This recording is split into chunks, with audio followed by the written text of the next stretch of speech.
एक बड़ा अपडेट आपको बता दें, वक्फ कानून को लेकर सुप्रीम कोर्ट में आज 2 घंटे तक सुनवाई हुई, जिसमें कोर्ट ने ये कहा, हम ये फैसला कानून और संविधान को देखते हुए लेंगे, ना कि धर्म को देखते हुए। और कोर्ट ने लगातार ये कहते रहे कि कम समय में आप बड़ी बातें बताएं। क्या इस पूरे सुनवाई का निचोड़ निकला है? मेरे साथ है मेरे सहयोगी नीरज शर्मा। नीरज शर्मा, क्या है पूरा निचोड़? देखिए, सुप्रीम कोर्ट में आज बेहद अहम सुनवाई हुई। सबसे इंपॉर्टेंट पॉइंट है साक्षी की, जो पहले दिन की जो सुनवाई हुई है उसमें सुप्रीम कोर्ट ने किसी भी तरह का अंतरिम आदेश पारित करने से खुद को रोका है और कहा है कि वो कोई भी ऐसा आदेश पारित नहीं होगी। इसका साफ मतलब ये हुआ कि जो कानून बन चुका है, जिस पर राष्ट्रपति ने मुहर लगा दी, जो संसद की दोनों सदनों से पास हुआ है, उस पर किसी तरह की रोक नहीं है। इसका मतलब है कि जो आज से अभी से एक दिन पहले जो कानून लागू हुआ वो आज भी लागू है और कल भी लागू रहेगा। सबसे साधारण शब्द में मैं आपको समझा रहा हूं कि सुप्रीम कोर्ट ने किसी भी तरीके के आदेश जारी करने से फिलहाल रोक लगा दी है, यानी कानून पर किसी तरह का प्रतिबंध नहीं है, किसी तरह की रोक नहीं है। दूसरी बात जो सुप्रीम कोर्ट ने कहा, जो आपने जिक्र किया कि वो संविधान और धर्मनिरपेक्षता के तमाम पैमानों में इस कानून को तौल करके ही कोई फैसला देगी। वो यह देखेगी कि इससे मुसलमानों का वाकई में, जो इस्लाम को मानने वाले लोग हैं, उनका अहित हो रहा है या नहीं हो रहा है।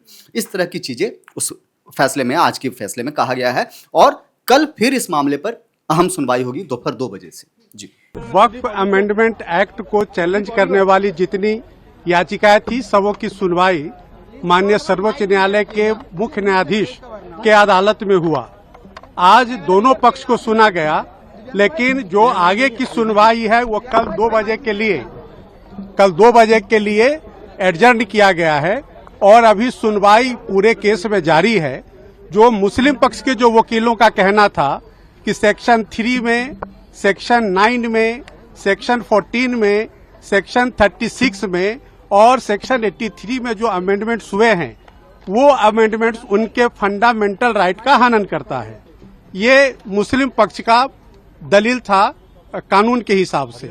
दूसरा उनका कहना है कि जो उनका फंडामेंटल राइट है आर्टिकल 25-26 में, यह जो संशोधित कानून है ये उसका हनन करता है। लेकिन भारत सरकार के तरफ से सॉलिसिटर जनरल और हम लोग जो समर्थक इस संशोधन के हैं, हम लोग के तरफ से जो सीनियर एडवोकेट्स और हम लोगों ने भी अपनी बात संविधान सम्मत है। और उसमें के अमेंडमेंट को जब आप देखेंगे, चाहे वो सेक्शन 3 का अमेंडमेंट हो, सेक्शन 9 का अमेंडमेंट हो, सेक्शन 14 का अमेंडमेंट हो, सेक्शन 36 का अमेंडमेंट हो, 83 में, तो कोई भी फंडामेंटल राइट का हनन नहीं हो रहा है। माननीय बेंच भी अपने ऑब्जर्वेशन में कहा कि हाँ, जो बहुत सारे अमेंडमेंट्स हैं वह ऐसा प्रतीत होता है कि संविधान के अनुसार है, लेकिन उनका जो यूजर का जो डेफिनेशन है उस पर कोर्ट कुछ क्लैरिफिकेशन चाह रही थी। साथ ही साथ कोर्ट का कहना था कि जो काउंसिल के कॉन्स्टिट्यूशन में जो मेंबर्स हैं, उसमें हिंदू मेंबर्स को लेकर के कोर्ट क्लैरिफिकेशन चाह रही है। इन 2 मुद्दों पर कल सॉलिसिटर जनरल साहब से और जो हिंदू पक्ष के जो तमाम हम वकील हैं, हम लोगों से उस पर असिस्टेंस मांगा है, क्लैरिफिकेशन मांगा है। अब कल जो है सारे मुद्दे की सुनवाई 2 बजे होगी। कोर्ट ने यह भी कहा है कि हिंदुओं के लिए भी कानून बनाया गया है, सिर्फ मुसलमानों के लिए नहीं कानून बनाया गया है, हिंदुओं के जो मंदिर हैं उनके लिए भी कानून बने हैं। तो इससे क्या समझ में? देखिए, साफ साफ है, सुप्रीम कोर्ट ने एक बात कही है। सुप्रीम कोर्ट ने जो हिंसा हो रही है अलग अलग राज्यों में, खासतौर से पश्चिम बंगाल में, उसको लेकर के चिंता जताई है। दूसरा, सुप्रीम कोर्ट ने यह कहा है कि अगर नियम बने हैं तो नियम का अनुपालन करना होगा, समझना होगा। अब सुप्रीम कोर्ट ने इस विषय पर सरकार की ओर से जो वकील हैं, सरकारी वकील हैं, सीनियर वकील हैं, सॉलिसिटर जनरल तुषार मेहता, वो पेश हुए थे। उन्होंने अपनी दलील रखी, उन्होंने अपनी बात रखी और उनसे कुछ सवाल पूछे गए हैं, जिसका जवाब कल वो कोर्ट में सबमिट भी करेंगे।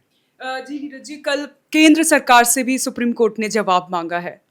जी हाँ, केंद्र सरकार की तरफ से ही सॉलिसिटर जनरल तुषार मेहता जवाब दाखिल करेंगे और उनसे खासतौर से उस तरह के सवाल पूछे गए हैं कि ऐसे कई सारी वक्फ की संपत्तियां हैं जिसके कागजात नहीं हैं, तो क्या कागजात नहीं है तो वो संपत्ति क्या सरकार ले लेगी। और सुप्रीम कोर्ट ने इस विषय पर एक उदाहरण दिया जामा मस्जिद का, कि जामा मस्जिद इतना पुराना दिल्ली का मस्जिद है, उसके कागजात, उसकी रजिस्ट्री डीड नहीं है, तो जब रजिस्ट्री डीड नहीं है तो क्या वो वक्फ की होगी या सरकार उसका अधिग्रहण कर लेगी, ये सवाल है जिस पर तुषार मेहता ने कहा रहा है कि हम इसका जवाब कल वो दाखिल करेंगे कि इसके लिए क्या हो सकता है। इस पूरे मैटर में एक वर्ड निकल के आया है, वक्फ बाय यूजर डी नोटिफाई। इसका मतलब क्या होता है? इसका सिंपल सा यही मतलब है कि जिसको वक्फ बाय यूजर है वो मतलब कि बाय यूज में है, वो व्यवहार में शामिल है। जैसे जामा मस्जिद, अब उसका कोई कागज नहीं है तो भाई उसका कागज कहाँ से आएगा? तो क्या ये संपत्ति जो है वो सरकार वापस ले लेगी?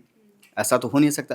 तो इसी को लेकर के सुप्रीम कोर्ट में सबसे ज़्यादा बवाल मचा है कि बहुत सारे ऐसे पुराने मॉन्यूमेंट्स हैं जिसको जो एएसआई के अंडर पर है या बहुत पुराने हैं जो हमारे लिए पुरातत्व की बातें हैं, तो उस तरह की जो संपत्तियां जिस पर वक्फ दावा करता आया है उसका वो क्या करेगा? अभी देखिए क्या है कि वक्फ का दावा है, दिल्ली की भी ऐसी बहुत सारी संपत्तियां हैं जिस पर वक्फ कहती है कि ये हमारा। इवन दिल्ली हाई कोर्ट को लेकर के भी उनका कहना है कि दिल्ली हाई कोर्ट की जो ज़मीन है वो वक्फ की ज़मीन है। इस पर भी सुप्रीम कोर्ट ने नाराज़गी भी जताई है।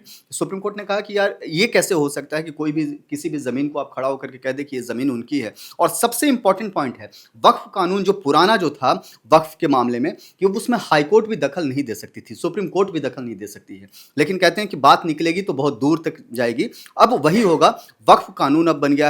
अब वो वक्फ ये नहीं कर सकते कि मैंने ये रुमाल डाल दीजिए, हमने ये कह दिया, दावा कर दिया कि ये ज़मीन हमारी है, तो क्या इसकी सुनवाई अब हाई कोर्ट करेगी कि नहीं? अब जब सुप्रीम कोर्ट में मामला है तो इस पर भी चर्चा किया जाएगा। जी नीरज जी, नीरज जी बहुत बहुत धन्यवाद। सुप्रीम कोर्ट ने कल का भी समय लिया है, इसमें कल फिर से सुनवाई होगी, क्या कुछ फैसला निकल के आएगा हम आपको पल पल की अपडेट देते रहेंगे। आप देखते रहें one nation one group news.